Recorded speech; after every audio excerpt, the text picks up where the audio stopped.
हे नाथ नारायण वासुदेव,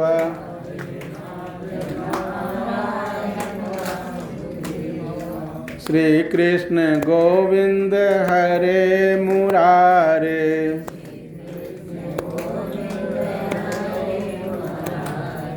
हे नाथ नारायण वासुदेव,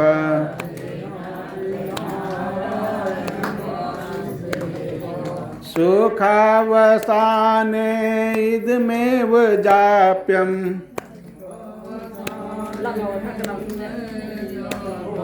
दुखावसाने इदमेव ज्ञेयम्,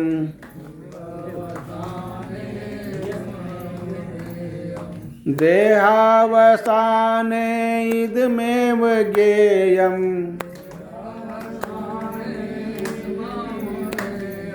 गोविंद दामोदर माधवेति,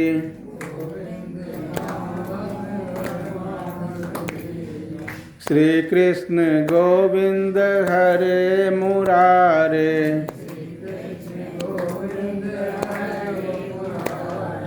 हे नाथ नारायण वासुदेव,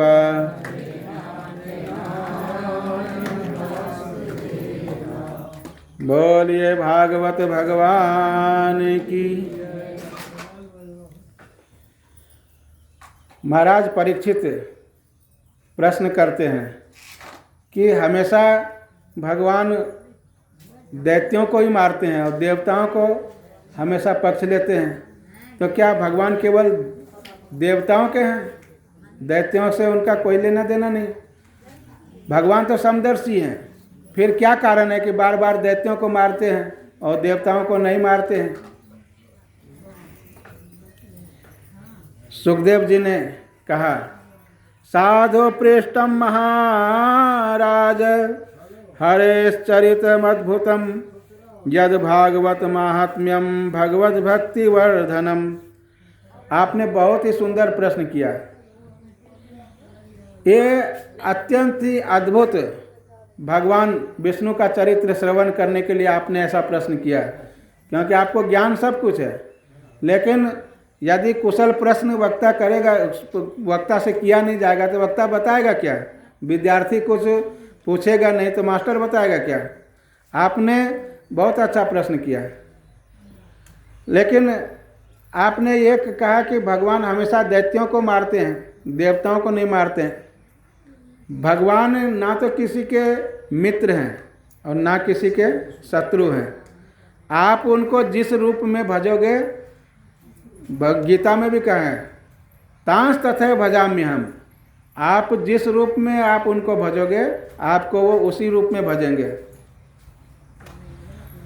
अब देवताओं ने हमेशा शत्रु के रूप में भजा, चाहे कंस हो, चाहे रावण हो, कोई भी हो, कोई भी दैत्य हो, दैत्यों ने हमेशा भगवान को अपने शत्रु के रूप में देखा।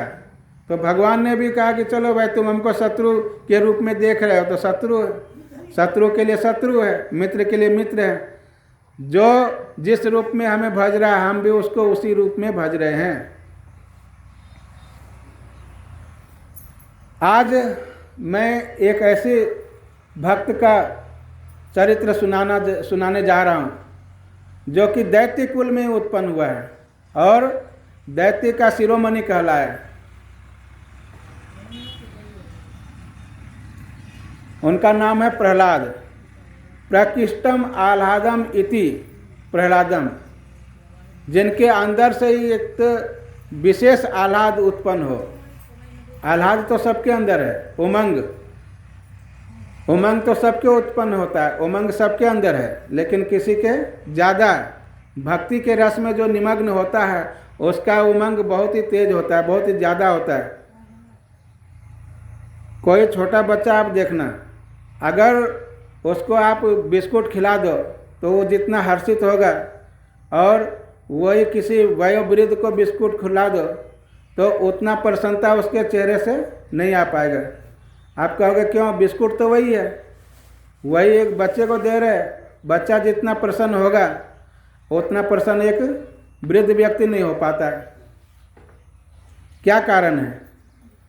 क्योंकि बच्चे के अंदर एक उमंग है, वो उमंग कहीं से नहीं आया, उसके अंदर से ये उमंग, जो ये खून का उबाल है, ये इसमें जो वैज्ञानिक बताते हैं, ये जो नाड़ी है, इसमें खून का जितना बहाव तेज रहेगा, जितनी गर्मी रहेगी, उतना उमंग ज़्यादा रहता है। अब वो आपके ऊपर वो निश्चय करता है कि आप उसको भक्ति के मार्ग में ले जाना चाह रहे हो, उस उमंग को, उस बहाव को भक्ति की तरफ मोड़ रहे हो या संसार की तरफ मोड़ रहे हो, अध्यात्म की ओर मोड़ रहे हो या आप संसार की तरफ मोड़ रहे हो। उससे एक ही माचिस की तिल्ली होती है, वो माचिस की तिल्ली से आप चाहे तो अग्नि जला सकते हो, अग्नि, वो अग्नि आपका दोनों काम कर सकती है, भोजन भी बना सकती है और नहीं तो फिर जला भी सकती है, मतलब नाश भी कर सकती है, सृजन भी कर सकती है। एक ही चीज़ का उसी प्रकार ये उमंग है। इस उमंग को आप सृजनात्मक ले रहे हो या विध्वंसात्मक ले रहे हो, ये आपके ऊपर निश्चय करता है। तो प्रहलाद प्रकृष्टम आह्लादम, पर बहुत ही जिसके अंदर आह्लाद है, जो उमंग है, उसे प्रहलाद कहते हैं। जिसको प्रत्येक क्षण भक्ति के रस में जो निमग्न है, उसे प्रहलाद कहते हैं। आपके अंदर भी अगर वो कभी कदाचित वो स्थिति आ जाए तो आप भी प्रहलाद की श्रेणी में आ सकते हो। हिरण्याक्ष को जब भगवान विष्णु ने मार दिया तो हिरण्यकशिपु ने बहुत अच्छे से उपदेश दिया और सबको समझा दिया।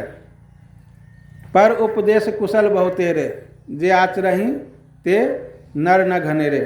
उसी प्रकार इन्होंने भी उपदेश दिया है। बोले कि संसार में कोई जन्म नहीं लेता है, कोई मरता नहीं। इस प्रकार वेद वेदांत का देखो, पहले के जो दैत्य थे वो भी बहुत पढ़े लिखे होते थे, ये बहुत पढ़ा लिखा जैसा उपदेश दिया, लेकिन उसका आचरण खुद नहीं करता था। ये तपस्या करने के लिए चला गया और बताते हैं कि 100 दिव्य वर्ष तक तपस्या किया। जब यह तपस्या करने के लिए जा रहा था तो बैठा किसी पेड़ के नीचे, तो बैठ के बोलने लगा, ओम ब्रह्मणे नमः।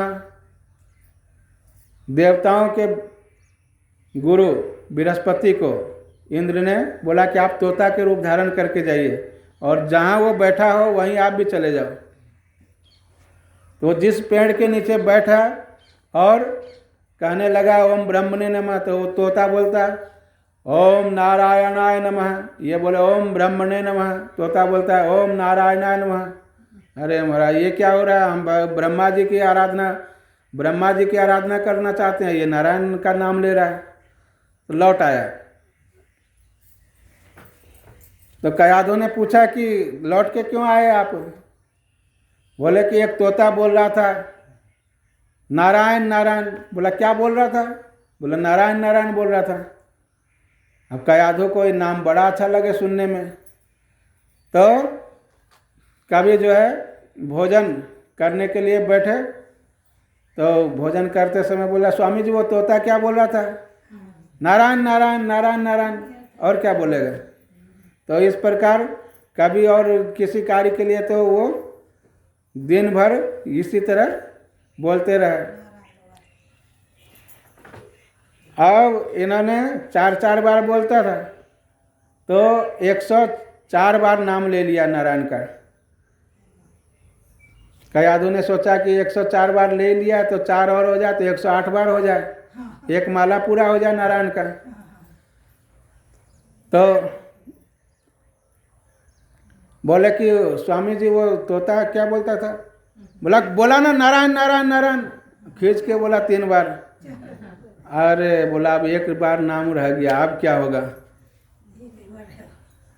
तो दूसरे दिन जब जगा तो बोला स्वामी जी वो तोता, बोला अब मैं नारायण नाम लूंगा ही नहीं।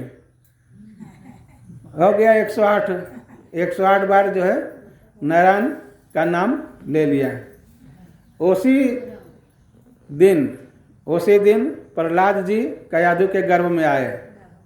108 बार नारायण के नाम लेने से उनके अंदर इतनी क्षमता आ गई कि किसी पुत्र को जन्म दे और वो भी भक्त हो। कयाधु तो भगवान का पहले से भक्त थी। ये नाग कन्या थी, इनका जबरदस्ती अपहरण किया था इनने, हिरण्यकशिपु ने। कयाधु भगवान की पहले भक्त थी। जब से हिरण्यकशिपु की पत्नी बनी, जब से भगवान का भक्त करना मुश्किल हो गया, भक्ति करना। ये तपस्या करने के लिए गए जब हिरण्यकशिपु, तब इधर इंद्र ने सोचा कि क्या करा जाए, तो अभी मौका अच्छा है। हिरण्यकशिपु को रहते तो वो धावा बोल नहीं सकता है, तो अभी मौका अच्छा है। आक्रमण कर दिया उन्हें दैत्य साम्राज्य पर। सब भागे, हिलबिलाए, सबको पकड़ पकड़ के मारने लगा सब देवता लोग। वो तो तपस्या करने गया, तो जब हिरण्यकशिपु है नहीं तो सबको खदेड़ के भगा दिया। कयाधु को भी पकड़ लिया, पकड़ के ले जाने लगा। देवर्षि नारद रास्ते में मिले, बोले कहाँ ले जा रहे हैं उनको पकड़ के? बोले देखो कयाधु को तो हम छोड़ देंगे, इनको लेकिन इनके पेट में जो बालक है वो बालक आगे चल के राजा बनेगा, और फिर जैसे हिरण्यकशिपु परेशान कर रहा है हमको, वैसे फिर ये बालक करेगा। एक हिरण्यकशिपु तो हमसे बर्दाश्त नहीं हो रहा, हम सभी देवताओं से, और सब फिर ये दूसरा हिरण्यकशिपु और हो जाएगा, तो कैसे हम बर्दाश्त कर पाएंगे? नारद जी बोले नहीं, इनके पेट में जो बालक है ये बहुत बड़ा भक्त है, मैं अपनी दिव्य दृष्टि से देख रहा हूँ, क्योंकि नारद जी तीनों काल को देखने वाले थे। इनको छोड़ दो, इनके पेट में जो बालक है वो तुम्हारा शत्रु नहीं मित्र है, ये भगवान का बहुत बड़ा भक्त बनेगा। उनके कहते ही इन्होंने छोड़ दिया। अब तो महाराज कयाधु ने नारद जी के चरण पकड़ लिए और उसी समय दीक्षा ले लिया नारद जी से। उसी के आश्रम में रहने लगे। उन्हीं के आश्रम में रह के रोज उपदेश ग्रहण करती। नारद जी रोज उपदेश देते भगवत भक्ति का, और कयाधु रोज उपदेश ग्रहण करती। बालक प्रहलाद का जब जन्म हुआ तो 5 साल की अवस्था जब बालक प्रहलाद की हुई, हिरण्यकशिपु उनकी तपस्या तब अपने चरम उत्कर्ष पर थी। 100 दिव्य वर्षों तक तपस्या हुई। जब 100 दिव्य वर्षों तक तपस्या हुई तो ब्रह्मा जी प्रसन्न हो गए और आकर बोले, बेटा हिरण्यकशिपु वरदान मांगो, वरम पुरुयात, वरदान मांगो। तो इन्होंने हिरण्यकशिपु ने वरदान मांगा कि मैं अजर अमर हो जाऊं। अरे बोले अजर अमर तो हम खुद नहीं हैं, जो हमारे पास है ही नहीं तो हम तुमको कैसे देंगे। 100 दिव्य वर्षों के बाद एक इंद्र जाता है और एक 100 जब 14 मनवंतर हो जाता है, जब ब्रह्मा जी का एक दिन होता है, जब इस प्रकार के प्रमाण से 100 वर्ष की आयु हो जाती है द्विपरार्ध की, तब ब्रह्मा जी की आयु समाप्त होती है। तो मैं अजर अमर नहीं हूँ, तो हम तुमको कैसे अजर अमर बना सकते हैं? तुम कुछ दूसरा वरदान मांगो इसी प्रकार का। इनने सोचा क्या मांगे। इनने कहा कि मैं न रात में मरूं न दिन में। बोला तथास्तु। और तो महाराज वरदान की एक लंबी लिस्ट लगा दी। बोले कि जब ये बोल रहे कि तुम बहुत सारे वरदान मांग लो, एक वरदान नहीं दे रहे तो चलो भाई एक लंबी लिस्ट अच्छी तैयार करके बिल्कुल बोले खाली साइन करना है।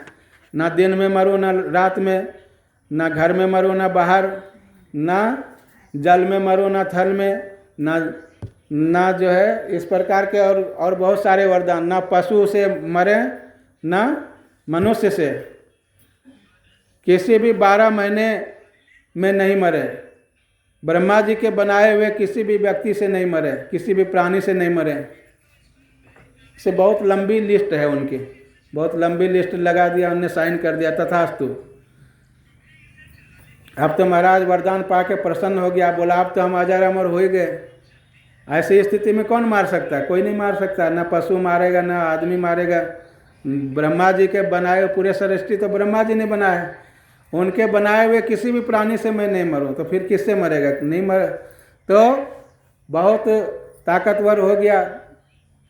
इंद्र पर, कुबेर पर, सब पर चढ़ाई कर दिए और सबको जीत लिया। तीनों लोकों में हाहाकार मच गया, सब देवताओं को खदेड़ दिया स्वर्ग से।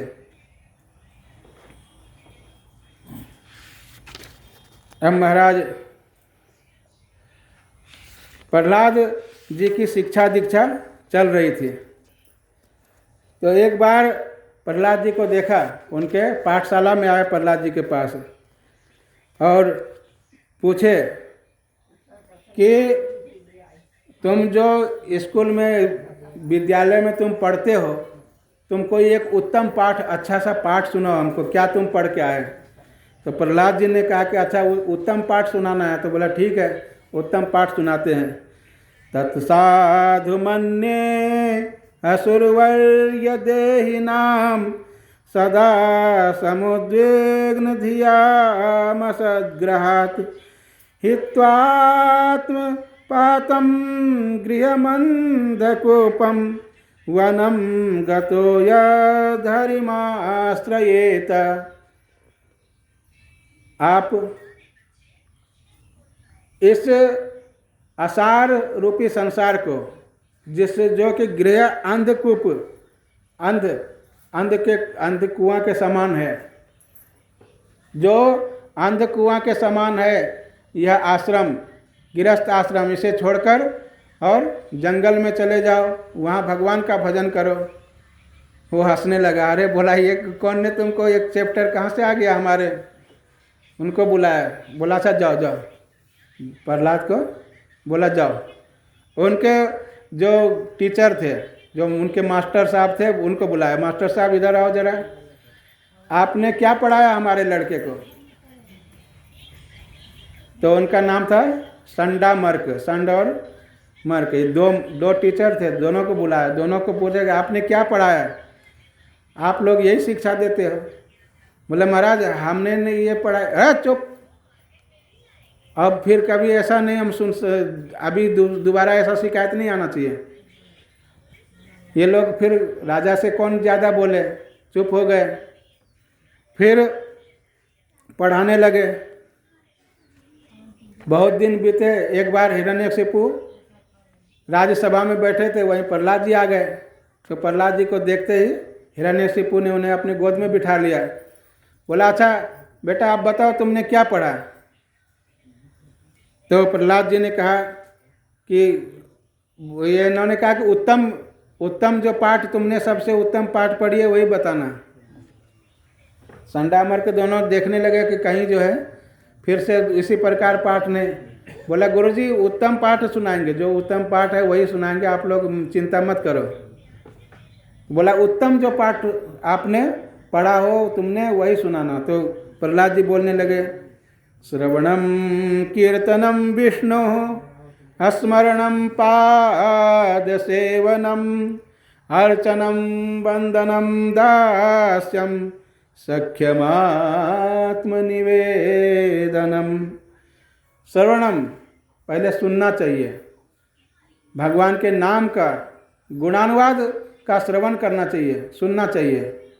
कीर्तनम, जब आप सुनोगे, जब आप भक्ति जगेगी तो कीर्तन करना चाहिए। स्मरणम, जब आप अकेले में बैठो तो स्मरण करो, माला जपो भगवान का। उनके सेवा करना चाहिए, भगवान की मूर्ति की आप रख के मूर्ति की पूजा कर सकते हो, सेवा पूजा कर सकते हो, अष्टायाम सेवा करना चाहिए। अर्चनम, वंदनम, स्तुति करना चाहिए उनकी। बहुत सारे अच्छे अच्छे स्तोत्र हैं, उससे आप स्तुति कर सकते हैं। और दास्यम, दास्य भक्ति के बिना सारी भक्ति सुनी है। गोस्वामी जी ने दास्य भक्ति को अपनाया, दास्य भक्ति।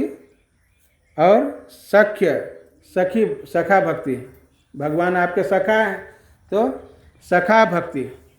आत्मनिवेदनम, अंत में अपने आप को ही समर्पित कर देना चाहिए। नवधा भक्ति का उपदेश इन्होंने, प्रहलाद जी ने नवधा भक्ति का चैप्टर शुरू कर दिया। हिरण्यकशिपु ने उठाया खड़ग, निकाला तलवार, बोला ये मति तुमको किसने सिखाया? संडामर्क को बुलाया, बोला ये किसने सिखाया, बताओ जल्दी। वो तो थर थर कांपने लगा, बोला कि ना मैंने सिखाया और यहाँ तक कि किसी और टीचर ने नहीं सिखाया। न मत प्रणीतम न पर प्रणीतम सुतो वदत्येष तवेन्द्र शत्रु नैसर्गिकीयं मतिरास्य राजन् नियच्छ मन्युं कददास्म न मानः। न मैंने सिखाया न किसी और ने सिखाया, इनकी तो बुद्धि नैसर्गिक है, नैसर्गिक बुद्धि, अपने आप इनकी बुद्धि आ गई।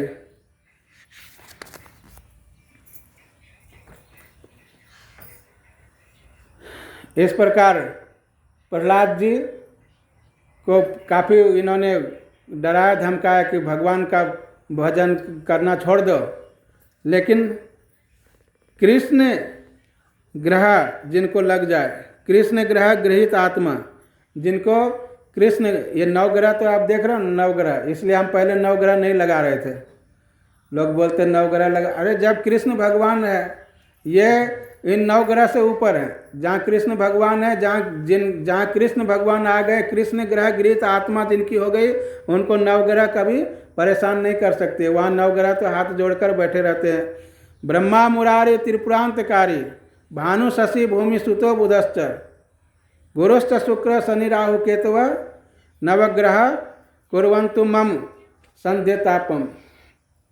तो नवग्रह की स्तुति आप करते हो ठीक है, लेकिन जब भगवान कृष्ण के प्रति आपकी मति लग जाए, फिर कृष्ण ग्रह ने जब आपको ग्रहित कर लिया, फिर आपको ये नवग्रह कभी परेशान नहीं करेगा।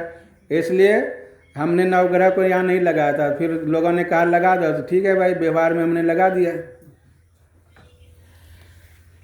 नैसर्गिक ये मति राजन, इनका तो गृहित कृष्ण ग्रह गृहित आत्मा है। काफ़ी कोशिश किया, पहाड़ से गिराया, पहाड़ के चोटी पर ले गया, बोला वहाँ से फेंक दो, और पहाड़ के चोटी पर ले जाके वहाँ से फेंक दिया, तब भी जो है इनका कुछ नहीं बिगड़ा। फिर वापस आ गया यहीं। इनको भी दया आई कि अच्छा चलो एक बार और कोशिश करते देखते हैं।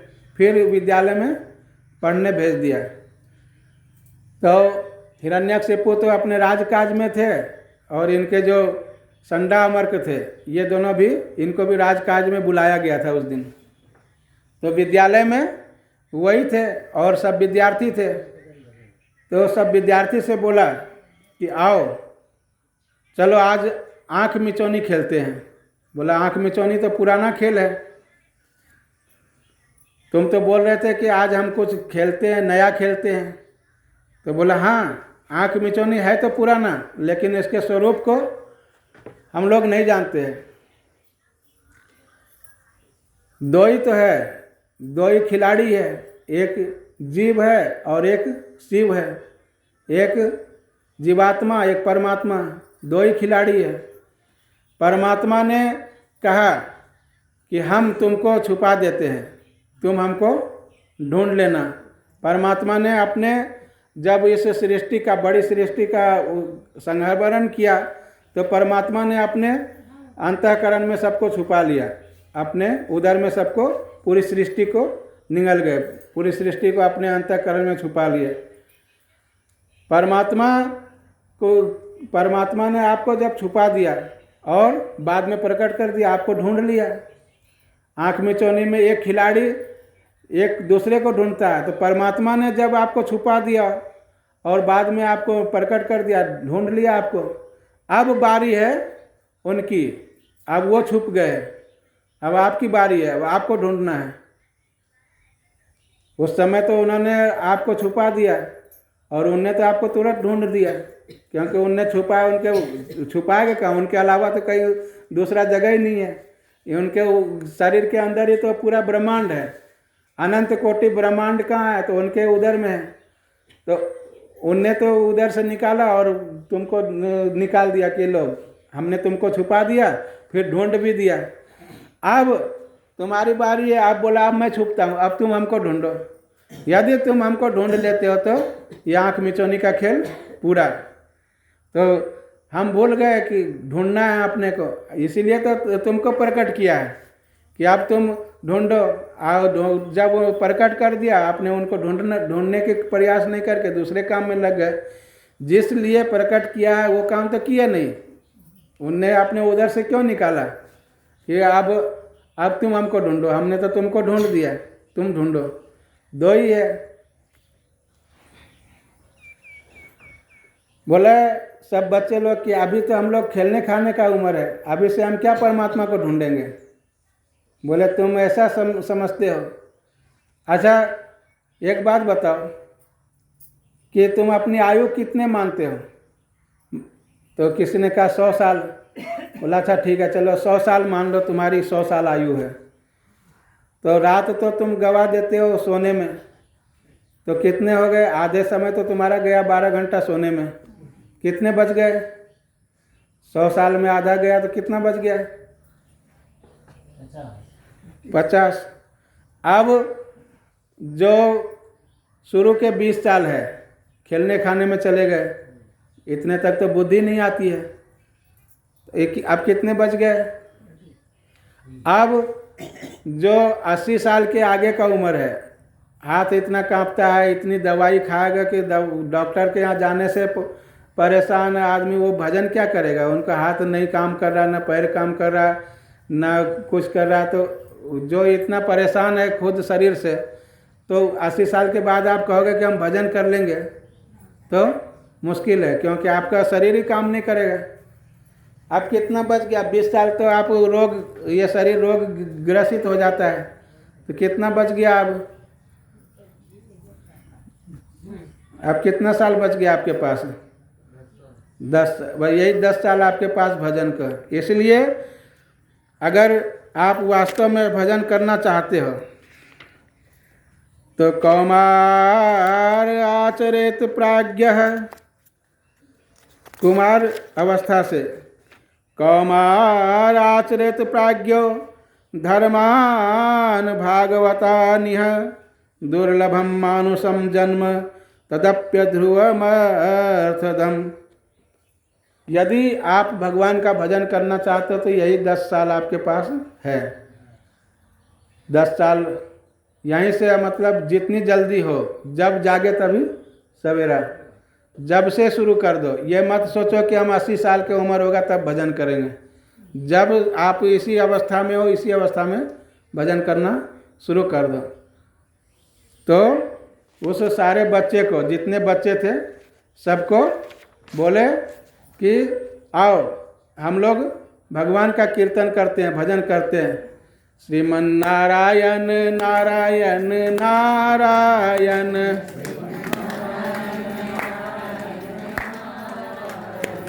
भद्र नारायण नारायण नारायण,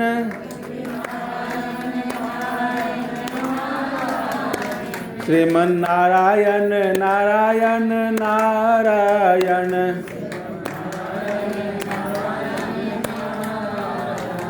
लक्ष्मी नारायण नारायण नारायण,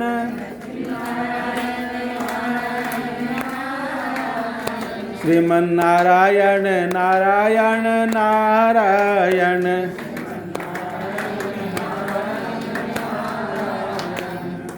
जब बोलो जहाँ देखो वहाँ नारायण नारायण,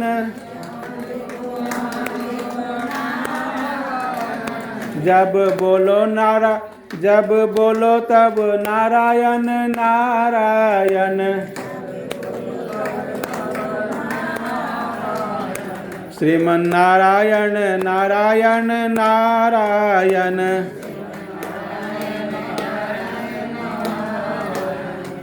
अब तो महाराज सारे बच्चों को उन्होंने सिखा दिया, तो सब श्रीमन नारायण नारायण करने लग गए। 4 उनको भेजा, उनके शिक्षक ने देखा कि क्या हो रहा है विद्यालय में। वो लौट के आए वहाँ राजभवन से, तो विद्यालय में देखा कि सब नारायण नारायण करने लगे। तो वो शिक्षक भी देखा, तो शिक्षक भी उसमें शामिल हो गया, वो भी बोलने लगा श्रीमन नारायण नारायण नारायण, श्रीमन नारायण नारायण नारायण।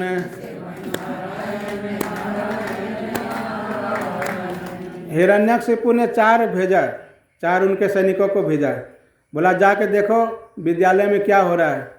तो चारों सैनिक आए और प्रहलाद जी का ऐसा प्रभाव कि जो हिरण्यकशिपु के भक्त थे वो भी नारायण के भक्त हो गए और वो भी बोलने लगे श्रीमन नारायण नारायण नारायण, लक्ष्मी नारायण नारायण नारायण।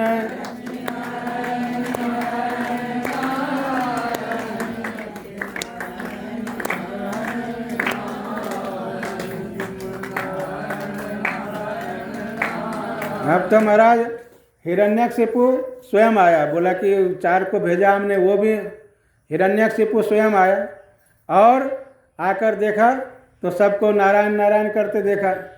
उसी समय प्रहलाद को ले गया अपने राजभवन में, खींच कर ले गया। बोले कि तुमने स्वयं तो तुम बिगड़े हो और सबको बिगाड़ दिए। दैत्य जाति के चंदन वन में तुम कंटक बन गए, दैत्य जाति के चंदन वन में तुम कंटक बन गए। एक बार पहले भी संडामर्क ने भी यही बात कहा था उनसे, और वही बात इनने भी कहा। देखो, कोई भी व्यक्ति अगर ये कहते रहे कि लोग क्या कहेंगे, लोग क्या कहेंगे, अगर व्यवहार कोई देखता रहे तो वो परम श्रेय को प्राप्त नहीं कर सकता है। उस समय प्रहलाद जी का परिवेश ऐसा था कि ना तो उनके पिता ना उनके गुरु, कोई भी यह नहीं कहता था कि तुम नारायण कहो, और नारायण कहने के लिए उन्हें शस्त्र अस्त्र सबसे, यहाँ तक कि पहाड़ से गिराया, अग्नि में जलाया, शस्त्र से कटवाया, जब नहीं मरा तब घबराया, काफ़ी कोशिश कर लिया। अगर व्यक्ति यही सोचता रहता, प्रहलाद जी यही सोचते रहते कि अरे सब हमारे, ये कोई हमको अच्छा नहीं कर रहा, हम क्यों भगवान का नाम लें, तो वो आज दैत्य जाति का शिरोमणि नहीं बनता। जो दैत्य जाति का कंटक, दैत्य जाति का बबुल का पेड़, उस जाति में चंदन का वन है दैत्य जाति, और उसमें प्रहलाद बबुल का पेड़ है, ये तो वो कह रहा है। लेकिन आज भगवान स्वयं गीता में कहते हैं कि दैत्यों में शिरोमणि प्रहलाद मैं हूँ। जो सर्वश्रेष्ठ दैत्य है उसको भी उस समाज का तिरस्कार सहना पड़ा। हम कहना ये चाहते हैं कि महान कोई तब तक नहीं बन सकता जब तक कि वो लोक व्यवहार से ऊपर नहीं उठेगा। वो अगर यही देखता रहेगा कि लोग क्या कह रहा है, हमारे परिवेश, हमारे माता पिता क्या कह रहे हैं या हमारे गुरु कर, वहीं तक अगर उनकी दृष्टि, माता पिता हो सकता है कि वो नहीं कह रहा, जो वो उससे ऊपर उठना चाहिए। व्यक्ति वहीं तक अगर उसी स्तर तक रहेगा, उनके पिताजी, उनका स्तर उनका परिवेश उस स्तर तक है, लेकिन प्रहलाद जी को उस स्तर से कहीं ऊंचा उठना है, तब जाके वो महानता की ओर जाएगा, तब जाकर दिव्यता की ओर जाएगा, तब भव्यता की ओर जाएगा, तब प्रखरता की ओर जाएगा। प्रहलाद जी को खींच कर ले आए राजभवन में, बोले तुमने सबको बिगाड़ दिया, अब अगर इनका हम वध नहीं करेंगे, इनको हम नहीं समूल विनाश नहीं करेंगे तो फिर हमारे दैत्य जाति के लिए बहुत बड़ा खतरा है। तो बोले तुम हमेशा नारायण नारायण कहते हो, बताओ ये नारायण तुम्हारा कहाँ है? तो बोले वो सभी जगह है। बोले सभी जगह तो छुप कर क्यों रहते हैं? कस्मान न दृश्यते, क्यों नहीं दिखते हैं? प्रहलाद जी ने कहा मया तो दृश्यते, मुझे तो दिखते हैं। बोले कहाँ दिखते हैं? बोले ये खम्भ में, खड्ग में, जल में, थल में, जले विष्णु थले विष्णु, सब जगह दिखते हैं। आपके तलवार में भी दिखते हैं। बोले अच्छा, और कहाँ दिखते हैं? बोले ये खंभा में भी दिखते हैं। बोला अच्छा, खंभा में भी है? महाराज उनने एक मुक्का मारा तो खंभा जो है तोड़ दिया, और महाराज खंभे से निकले नृसिंह भगवान, बोलिए नृसिंह भगवान की। अरे नृसिंह भगवान को देख के सब दैत्य भागे, सब भागे, अरे क्या हो रहा है। तो नरसिंह भगवान ने हिरण्यकशिपु को पकड़ लिया और पकड़ के ले गए बिल्कुल कहाँ, देहरी पर, दरवाजे के ना इस पार ना उस पार, देहरी पर, और उसको जांग पे लिटा लिया। जांग पे लिटा के उसके पेट में अपने नाखून को से किया। तो उनने उसी समय ब्रह्मा जी से पूछा कि तो क्या ब्रह्मा जी का वरदान झूठा था? बोला क्या वरदान मांगा था ब्रह्मा जी से?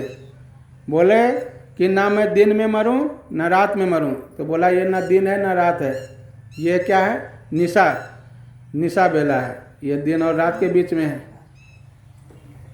बोले और क्या वरदान मांगा था? बोला ना मैं पशु से मरूं ना नर से। तो बोला कि इसलिए तो नर और सिंह, आधा नर और आधा सिंह। बोले और क्या वरदान था? ना ब्रह्मा जी के बनाए हुए किसी भी व्यक्ति से नहीं मरूं। तो बोला मुझे ब्रह्मा जी ने नहीं बनाया है, हमने ब्रह्मा जी को बनाया है। बोले 12 महीने में, जो ब्रह्मा जी ने 12 महीना बनाया है, तो बोला 12 महीने में मैं किसी भी महीने में नहीं मरूं। बोला पुरुषोत्तम महीना मैं तुम्हारे लिए बनाया हूँ, अभी पुरुषोत्तम महीना चल रहा है। जल में थल में, बोला जल में नहीं, गोद में। इस प्रकार सारे वरदान को सही करते हुए ब्रह्मा जी के वरदान को भी सही किया और उनका नख से उनका उदर विदीर्ण कर दिया। महाराज सब स्तुति करने लगे। लक्ष्मी महारानी स्तुति की। लक्ष्मी महारानी को सब ने बोला कि आपका जो पति शांताकारम है, आज देखो उनका कैसा अशांतकारम, शांताकारम अशांताकारम बन गए।